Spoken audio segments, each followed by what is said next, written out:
ఒకప్పుడు రాయలసీమ అంటే వైఎస్ కుటుంబం అంటే రాయలసీమ అన్నట్లుగా ఉండేది పరిస్థితి. అలాంటి ప్రాంతంలోనే 2024 ఎన్నికల ఫలితాలు వైసీపీకి భారీ షాక్ ఇచ్చాయి. కడపలో ఎదురుదెబ్బ లాంటివి పార్టీని ఆత్మ పరిశీలనలోకి నెట్టాయి. ఆ తర్వాత పులివెందుల జెడ్పీటీసీ కూడా చేజారిపోయింది. అందుకే ఇప్పుడు జగన్ వ్యూహం మొత్తం రాయలసీమ చుట్టూనే తిరుగుతోందని రాజకీయ వర్గాలు చెబుతున్నాయి. తరచూ పర్యటనలు, ప్రజా దర్బార్లు, క్యాడర్తో సమావేశాలు ఇవన్నీ దేనికి సంకేతం? కంచుకోటలో వచ్చిన బీటలను పూడ్చేందుకే జగన్ స్వయంగా రంగంలోకి దిగారా? రాయలసీమను మళ్లీ పూర్తిగా తన వైపు తిప్పుకోగలరా? కూటమి బలపడుతున్న వేళ జగన్ వ్యూహం ఎంతవరకు ఫలించబోతోంది?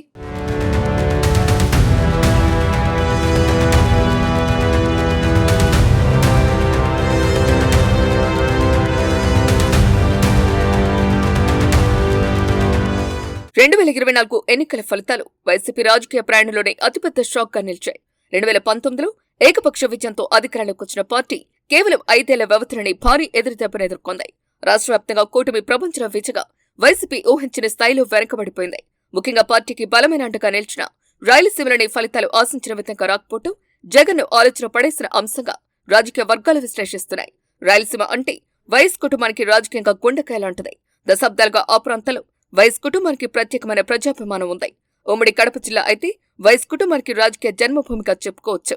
ఒకప్పుడు అక్కడ వైఎస్ కుటుంబం పేరు చెప్తే చాలు ఎన్నికల్లో గెలుపు ఖాయమనే పరిస్థితి ఉండేది. కానీ 2024 ఎన్నికలు ఆ లెక్కలను పూర్తిగా మార్చేశాయి. కేవలం రాష్ట్రంలోనే కాదు, వైఎస్ కుటుంబానికి అత్యంత బలమైన ప్రాంతాల్లో కూడా వైసీపీ తీవ్ర నష్టాన్ని చవిచూస్తుంది.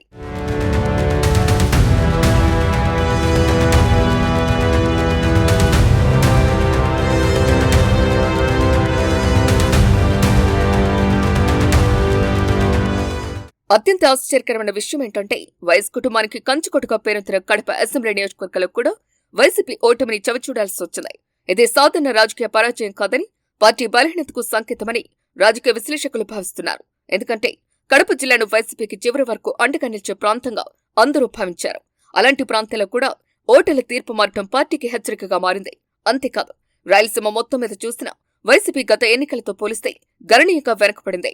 అనంతపురం, కర్నూలు, కడప, చిత్తూరు జిల్లాలు ఒకప్పుడు జగన్ ప్రభావం అత్యంత బలంగా ఉండేది. కానీ ఇప్పుడు అక్కడ కూడా రాజకీయ పరిస్థితులు మారుతున్నాయనే సంకేతాలు కనిపిస్తున్నాయి. కూటమి ప్రభుత్వం అధికారంలోకి వచ్చిన తర్వాత టీడీపీ, జనసేన, బీజేపీ కలిసికట్టుగా పనిచేస్తూ ఉండటం మరో కీలక అంశంగా మారింది. ప్రస్తుతం కూటమి ప్రభుత్వం అధికారంలో ఉండటంతో పాటు క్షేత్రస్థాయిలో కూడా బలపడేందుకు ప్రయత్నాలు చేస్తోంది. టీడీపీ ఇప్పటికే గ్రామస్థాయిలో పార్టీ నిర్మాణాన్ని బలోపేతం చేస్తుండగా జనసేన తన క్యాడర్ను మరింత విస్తరిస్తోంది. బీజేపీ కూడా కేంద్రంలో అధికారంలో ఉండటం వల్ల తన రాజకీయ ఉనికిని పెంచుకునే ప్రయత్నం చేస్తోంది. ఈ మూడు పార్టీలు కలిసి పనిచేస్తూ ఉండటంతో కూటమి బలం రోజురోజుకు పెరుగుతుందనే అభిప్రాయం రాజకీయ వర్గాల్లో వ్యక్తమవుతుంది. ఈ పరిస్థితిలో వచ్చే ఎన్నికల నాటికి కూటమిని సమర్థంగా ఎదుర్కోవాలంటే ముందుగా తన బలహీనతను సరిదిద్దుకోవాల్సిన అవసరం జగన్ కు ఉందని విశ్లేషకులు చెబుతున్నారు. ముఖ్యంగా పార్టీకి సాంప్రదాయ బలం ఉన్న రాయలసీమలోనే ముందుగా పునర్నిర్మాణం చేపట్టాలని జగన్ భావిస్తున్నట్టు కనిపిస్తోంది. అందుకే ఆయన రాయలసీమ జిల్లాలో పర్యటిస్తున్నారని రాజకీయ పరిశీలకులు అంటున్నారు.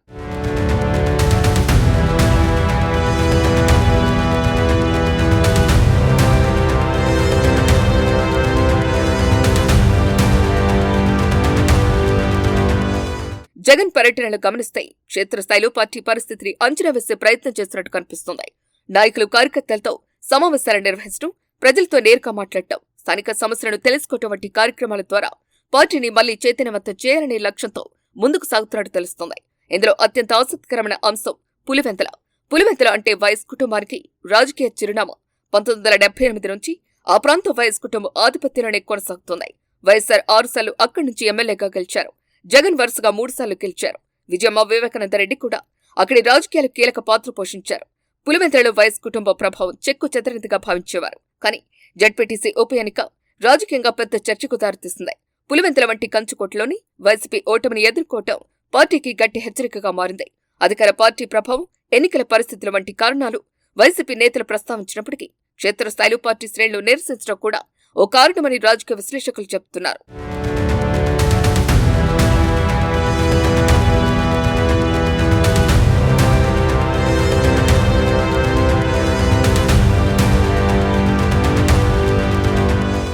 అందుకే జగన్ ఇప్పుడు పులివెందులపై ప్రత్యేక దృష్టి పెట్టినట్లు కనిపిస్తున్నారు.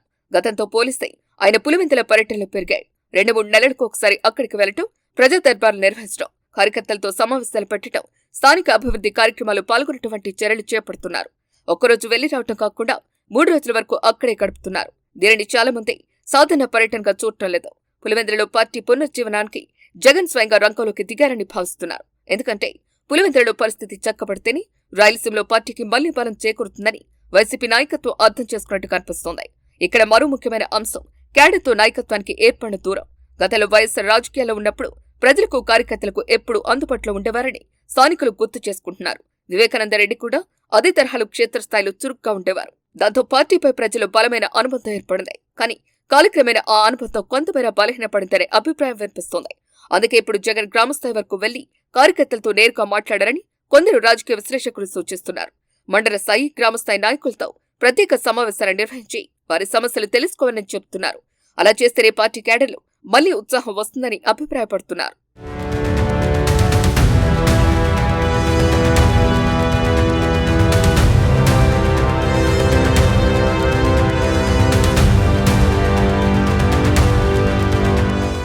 రాజకీయంగా చూస్తే జగన్ వ్యూహం కూడా స్పష్టంగానే కనిపిస్తోంది. ముందుగా రాయలసీమలో పార్టీని బలోపేతం చేయాలి. ఎందుకంటే అది వైసీపీకి సాంప్రదాయ బలం ఉన్న ప్రాంతం. అక్కడ పార్టీ తిరిగి పుంజుకుంటేనే కోస్తాంధ్ర, ఉత్తరాంధ్ర ప్రాంతాల్లో కూడా పార్టీకి నూతన ఉత్సాహం వస్తుంది. రాయలసీమలో బలహీనంగా ఉండి మిగతా ప్రాంతాల్లో బలపడటం కష్టమనే ఆలోచనతోనే జగన్ ముందుగా తన కంచుకొట్టలను పటిష్టం చేసుకునే పనిలో ఉన్నారని రాజకీయ వర్గాలు విశ్లేషిస్తున్నాయి. మొత్తానికి 2024 ఎన్నికల ఫలితాలు జగన్ కు ఒక రాజకీయ పాఠంగా మారాయి. గతంలో తిరుగులేని ఆధిపత్యం ఉన్న ప్రాంతాల్లో కూడా పరిస్థితులు మారిపోవచ్చని ఆ ఫలితాలు చూపించాయి. అందుకే ఇప్పుడు ఆయన మళ్లీ క్షేత్రస్థాయికి వెళ్లి పార్టీని పునర్నిర్మించేందుకు ప్రయత్నిస్తున్నట్టు కనిపిస్తోంది. ముఖ్యంగా పులివెందుల, కడప, రాయలసీమ ప్రాంతాలపై ప్రత్యేక దృష్టి పెట్టడం వెనుక కూడా ఇదే వ్యూహం ఉందని రాజకీయ విశ్లేషకులు భావిస్తున్నారు. వచ్చే ఎన్నికలు ఇంకా దూరంలో ఉన్నప్పటికీ జగన్ ఇప్పటికే తన రాజకీయ పునరాగమనానికి బాటలు వేయటం ప్రారంభించారని చెప్పొచ్చు. అయితే ఆయన ప్రయత్నాలు ఎంతవరకు ఫలిస్తాయి? రాయలసీమలో వైసీపీ మళ్లీ పాత బలాన్ని సంపాదించగలదా? పులివెందులలో వచ్చిన రాజకీయ హెచ్చరికలు పార్టీ ఎంత వేగంగా అధిగమిస్తోంది? అలాగే బలోపేతమవుతున్న కూటమిని ఎదుర్కొనే స్థాయికి వైసీపీ చేరుతుందా అన్న ప్రశ్నలకు సమాధానాలు తేలాల్సి ఉంది.